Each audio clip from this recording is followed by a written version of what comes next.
There are 4 unique wonder weapons to craft in Citadelle de Morts, each requiring a very specific set of steps to create.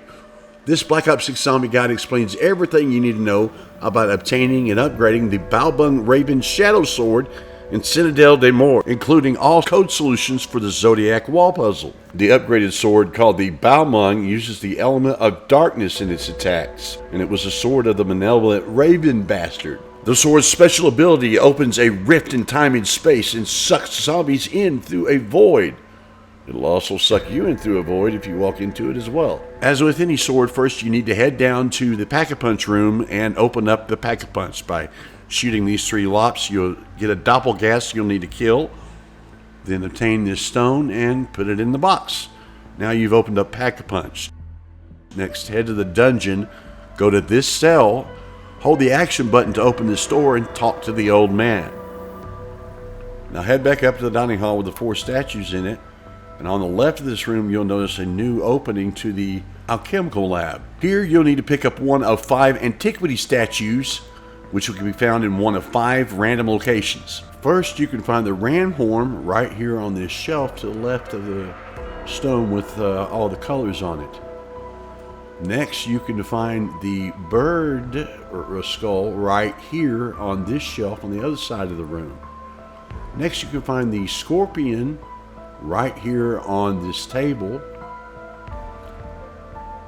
And next you can find the jawbone right here near where the bird skull was. And the final fossil's over here on this cabinet. It's a fish fossil. It looks like a big rock. And if you're not sure if you've picked up one of these items, just check your inventory and it will show right here. In Citadelle de Morts, you can do several things for a lot of the Easter egg before you even get the sword itself. In this one, if you want to do scroll updates for this sword, you can use the trap and slide down here and shoot the raven on the right to get the raven's talon. Or you can use a time-saving tip of using Mustang and Sally by shooting in the hallway here from the spawn, and the bird will come out. You can save money on a trap, and you don't have to pay for the trap. But after you get round 10, you'll see a zombie spawn in with a helmet on it, a helm zombie, which is immune to headshots. Take it down with body shots and it will drop a stamp. Pick up that stamp and then head to the dining hall or the sword room, where you see 4 statues, one each representing each of the swords. And this is the sword that you want to pick up over here. Just walk up to it, hold the action button, and it'll give you the unupgraded Raven Bastard Sword. Now, if you're juggling things around and you're not sure which sword you picked up, you can always switch to the sword and look at the lower right here, and it will tell you that you have the Raven Bastard Sword, if you have it. Now, to begin the upgrade process, if you're ready, head down to the spawn, and you go into the basement underneath the tavern, and you'll see a wheel on the right wall right here.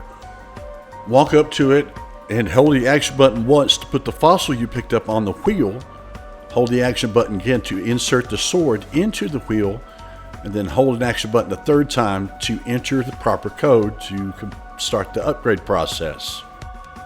Now, you'll need to remember which fossil you picked up, and this one I picked because it's the hardest one to recognize. It's a fish. It doesn't look like a fish. It looks like a rock or some kind of slee-stacked skull from the Land of the Lost. Most of you don't know what that is. But once you match it to this chart, which has all the solutions on it, hold the left bumper to rotate the inner ring and the right bumper to rotate the outer ring until you have the symbols matched up. Now, these symbols can actually be trickier to see in game and aren't always as clear as they are on this chart. So when you're matching up the symbols on the outer ring, don't just look at the one that you're lining up with the arrow. Look at the 2 next to it and make sure that the 3 are the same, that you have the right one. Some of the symbols are somewhat similar. But you use this for any of the 5 fossils that you get, and then when you're done, you hold B to let it know that you're ready. But if you get it wrong and you can't interact with it anymore, you'll have to go another round before it'll let you prompt and enter this code again. Once you do, you'll see orbs start to fly out of the circle towards you. Don't let them hit you in the head like I do. They will damage you. And they can down you.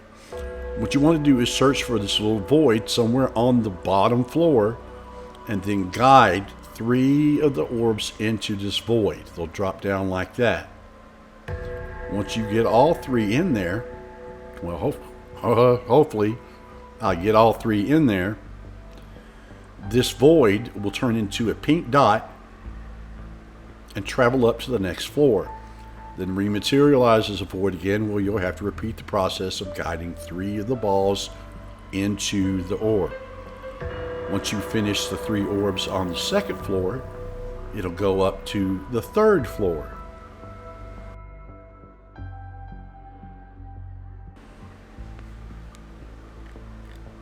The void of the floor is not always in the same spot. It's always on the 1st, 2nd, and 3rd floor, but you just make sure you follow the pink dot and it'll show you where the void goes.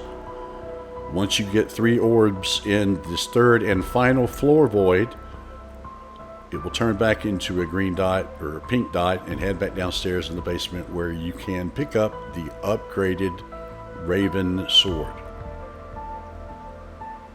It'll go back down here and head into the wheel.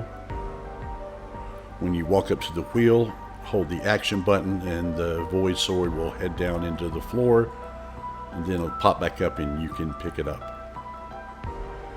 Now, the upgraded Raven Sword has a special ability, and it has when you hold the left trigger, it attacks with an upgraded attack, and also will use void damage occasionally on the zombies when you strike them. But a really neat ability is the left trigger parry's ability. You can parry zombies and block them, but not just that.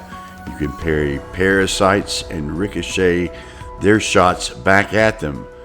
You can also use the parry ability on the boss and completely keep yourselves from damage from the boss and even amenities. They'll release you without causing any damage to your armor. It's a really neat trick though. During the boss fight, you can completely block the boss attack. He doesn't cause you any damage.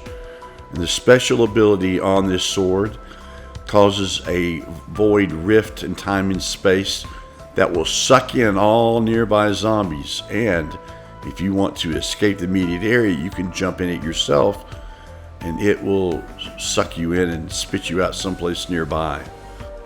It's real handy, especially in the boss fight. So, which one of these bows are your favorite? I think this is one of the most powerful of my bows, not swords. Which one of your swords are your favorite? I think this is one of the most powerful ones. But what do you think?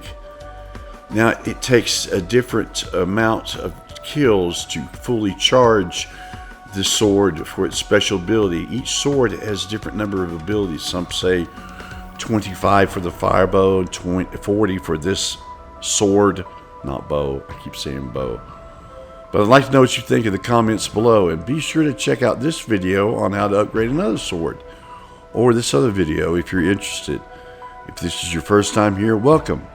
I'd love for you to subscribe. You'll find updated zombie content and more helpful guides like this all here on one channel. So subscribe, and I'll see you next time. Bye.